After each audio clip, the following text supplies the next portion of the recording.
What's up, guys? It is Will here, back again, and today we're here to do something very exciting, and that is to go through my top 5 statues in my collection. My statue collection is expanding. I have some smaller ones you don't see here, but we're going to go through my 5 favorites. Let's start with an honorable mention. Going to throw you guys a curveball here. We're going to talk about the 3-0 Drogon. So this Drogon is obviously from Game of Thrones. It's, I think, from season 5, when Drogon was not quite full size. This season, I believe, when he goes into the dragon pit to save Dany from all the people trying to kill her.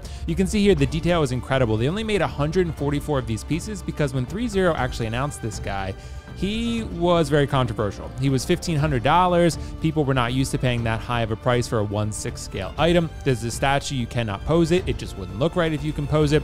People were expecting this Drogon, including myself, to be a lot lower, like maybe $750, $800, maybe $900.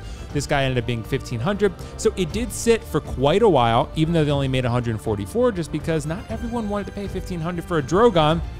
And this is actually when Game of Thrones was doing really, really well, prior to season 8. So Game of Thrones hype was high, and still this guy sat for a very long time. I know lots of people who missed out on this piece. Looking at you, Kiko, and of course Carlos missed out on it as well. But yeah, Drogon is incredible, guys. One of my favorite statues that I own. I love Game of Thrones. I didn't love season 8, but it didn't spoil the whole show for me. I still love Game of Thrones. It's still one of the best shows ever made. I just really don't like season 8. Love this piece. Beautiful. Guys, at number 5, we have Prime 1, Kratos, and Atreus. This is from actually God of War 2018, not God of War Ragnarok. However, it's probably not going to be all that different. We're going to see, though. We're going to see Prime 1 when they showcase the new God of War from Ragnarok, along with Thor and Odin and some others, probably. But you can see here the detail in the statue is incredible. There's been some criticism about the paint apps. I promise you guys, it's incredible. Atreus looks great. Kratos looks great. You can see here as a diorama piece, Kratos and Atreus versus Balder and Broods. It's just insane. This is probably the best part, one of the best parts of my collection, if not like top 2 or 3, with these two together. But separately, I still love them both, but you know, they're not quite number 1. But yeah, we're going to see. We're going to get into more of that. But you can see the base here with the roots. You can see the armor and the detail there. A lot of armor. I believe this is the Deadly Mist armor from what I remember. So it's like early stages of the game. The paint apps are really, really cool. You can see the weathering across various elements of the statue. It comes together in a beautiful diorama when you do get Balder. About altogether, it's probably about $3 grand, just because Kratos and Atreus was like $1,400, Balder was like $1,200, then you got shipping, so probably about $3,000 out the door, but it is incredible. Guys, the base is amazing. These boys are heavy, trust me. Getting them up into that Maju case up on the higher level was very difficult. However, these pieces are stunning. Paint apps are great, sculpts are great. Love them, love them, love them. And at number 4, we have Prime 1 Sauron. So if you're a Lord of the Rings fan, you know who this guy is. He's the big bad. You only really see him in this armor for the first like 5 minutes of the movie. However, it is stunning. Sauron has such a presence throughout all 3 films, despite never having a physical presence on screen. Guys, Sauron is incredible. You can see the detailing in this Prime 1 armor is insane. The amount of work that goes into the paint apps and the sculpting here is just, it's breathtaking. It truly is. You can see the one ring on his finger there, the detail in the armors and the chainmail.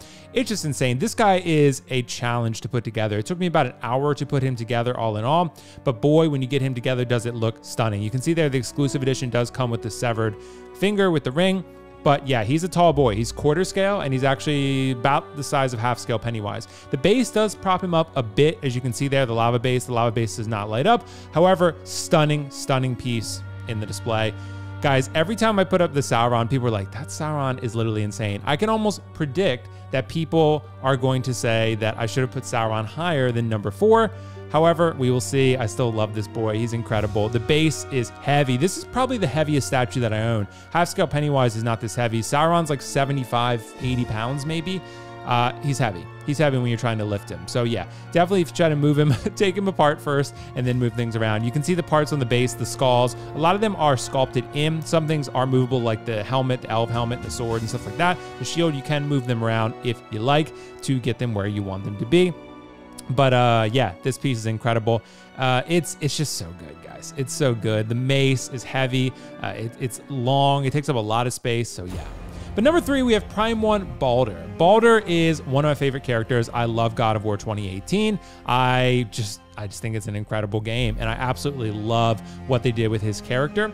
I'm not thrilled that he didn't end up in the other games, but at the same time, it made sense because his death was a huge part of what was to come in the future events. So you can see the detailing there in the tattoos, the sculpting, the beard, the head sculpt, the weathering. This piece is just phenomenal. You wouldn't even actually need Kratos and Atreus to have this piece look amazing. You would just turn Baldur facing you, so he would be punching towards you. And I did that at one point before I had Kratos and Atreus, and man, does this thing look incredible. You can see there the God of War logo. That comes with the exclusive Baldur edition. That's the only way you can get that piece, and it really does connect the two pieces quite well together. But yeah, Baldur's just incredible. The broods on the statue, Baldur's base is so heavy, but it's so detailed and intricate. It's just insane, guys. It's insane all around. So I can't say enough good things about this Baldur. It's literally one of the pieces that I got in my collection, and when I unboxed it, I was like, this is insane. This is a work of art.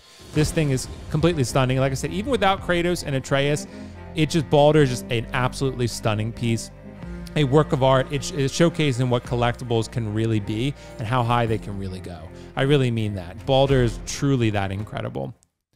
That said, Prime 1 Jin Sakai. Even more incredible because, for one, I love this base. This was a tough one. I had a tough time choosing between Baldur and Jin Sakai, but ultimately I love the character of Jin Sakai more, and this statue is absolutely stunning and phenomenal. I mean, look at the presence that has on a shelf. Oh my God. This was a pain to put together too because there's so many leaves and stuff everywhere. But my God, guys, this thing is insane. So much detail and intricacies in the armor and in the paint. You can see the iconic leaves from the game that creates such a beautiful atmosphere in the game. They're painted orange there. You can see the detailing on the ropes. Some of those ropes are actual real rope material. And then you have sort of the armor parts that are all sculpted and you can change around. A lot of these statues have swap outs, but they're already in my display and I have them how I like them, so I don't plan on changing them anytime soon. But you can see the rock base with the fox and the logo there for Sucker Punch logo.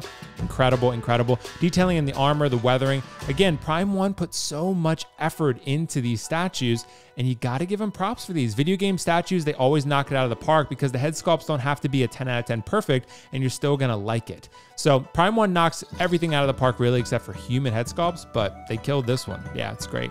So you can see the fox with the Sucker Punch logo there. It looks amazing. Oh my God, this statue is amazing. Just looking at it again, you can see all the detail in the, in the base and everything. There's like sort of flowers and birds and architecture and things like that. The head sculpt with the mask is incredible. Even without the mask, also incredible. Amazing statue. Amazing statue. 10 out of 10.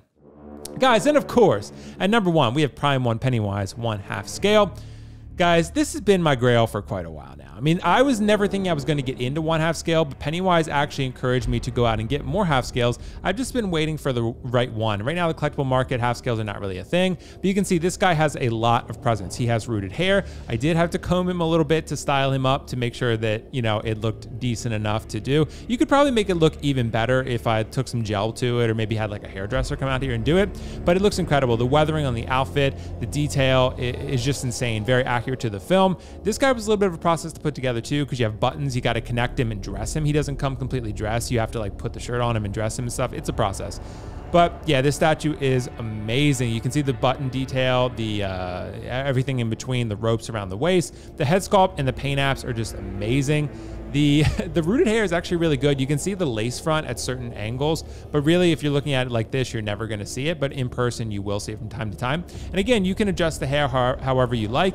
It's just amazing. The Prime 1 is the only one who's gotten the collar right. Even with InArt, as good as it is, the collar still sits a tad low. Maybe it's due to the nature of figures versus statue, but Prime 1 is pretty much the only one who's got, the collar is supposed to sit flush on his neck. His neck's basically not supposed to be showing. You can see the base here, one of the best bases I've ever seen in my entire life. You can see Georgie's hand goes underneath. The water is super textured and layered, and the boat is magnetic and it locks right in. Incredible. One of the best bases I've ever seen. Just amazing. Amazing all around. The water is just, I've never seen water done that well. So it's absolutely amazing. You can see people originally were complaining about this. For the sculpted balloon, there's like a hole drilled in the hand. You never would notice it in person. I'm showing you a close-up just so you can see. But yeah, you would absolutely never notice it in person. No one's gonna look at that. But I was a little bit worried about it before it came out. But yeah, I think it looks amazing. This is a 10 out of 10 statue, guys. So good. 1/2 scale, amazing. So guys, that's it. Let me know your favorite statues I've shown. Let me know your thoughts in the comments below. Happy to hear.